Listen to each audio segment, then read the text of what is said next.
Dans la région de Malaisie, les Chinois appellent les tablettes symboliques des défunts, lorsqu'elles sont érigées dans le but d'effectuer une surintendance ou des rituels.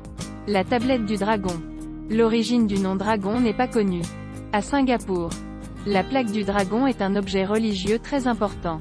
Pendant le festival du Nouvel An chinois, les Chinois vénéraient les fantômes et les esprits des orphelins, puis installaient un sanctuaire avec une tablette de dragon pour vénérer leurs ancêtres.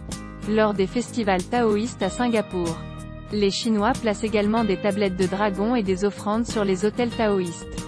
En général, le culte du dragon est une forme répandue de croyances religieuses populaires dans la communauté chinoise de Singapour. Du 20 au 23 juin 1998. Kong Wai Chiu Bishan Trin, l'organe suprême de la communauté du clan Kong Wai Chiu à Singapour, a organisé une puja à laquelle des dizaines de milliers de personnes ont participé au Manuan Seong. Les rituels étaient effectués sur différents types de tablettes en forme de dragon qui symbolisent les ancêtres. Les plaques de dragon vénérées par les Chinois de Singapour peuvent être divisées en deux catégories, les plaques de dragon collectives et les plaques de dragon privées. Le Manap Seikai est divisé en deux systèmes, les rituels publics et les rituels privés. L'autel public.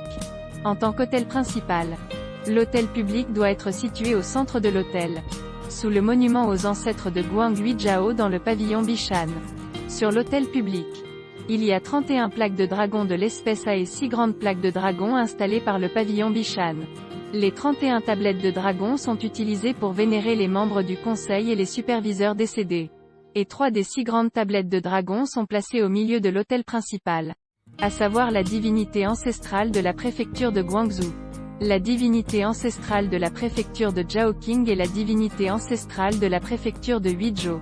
Les autres divinités sont les divinités des soldats tombés au combat sur mer, sur terre et dans les airs, les divinités des hommes, des femmes et des enfants de tous les noms de famille, et les divinités des âmes orphelines et des fantômes des 10 royaumes de la mer et de la terre. Hôtel privé. L'hôtel privé est situé derrière l'hôtel public de l'hôtel principal du Manuan Seonggae, à Bishanjeong. Celui qui accomplit des rituels privés au Manuan Seonggae est appelé celui qui est attaché à la famille principale. L'hôtel privé est équipé d'un signe du dragon, que le parrain installe lui-même.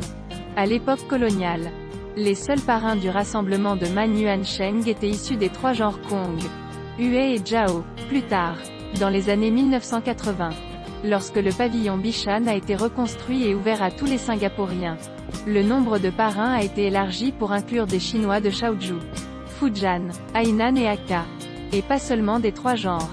Comment le pays de Singapour a-t-il vu le jour?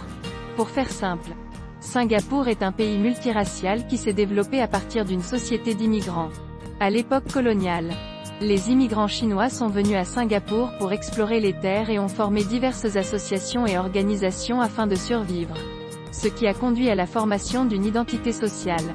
En 1965, lorsque Singapour est devenue une nation indépendante, les Chinois sont passés du statut d'expatriés à celui de citoyens de Singapour. Ce changement d'identité a donné naissance à un sentiment d'identité nationale et sociale chez les Chinois de Singapour, que l'on appelle l'identité sociale.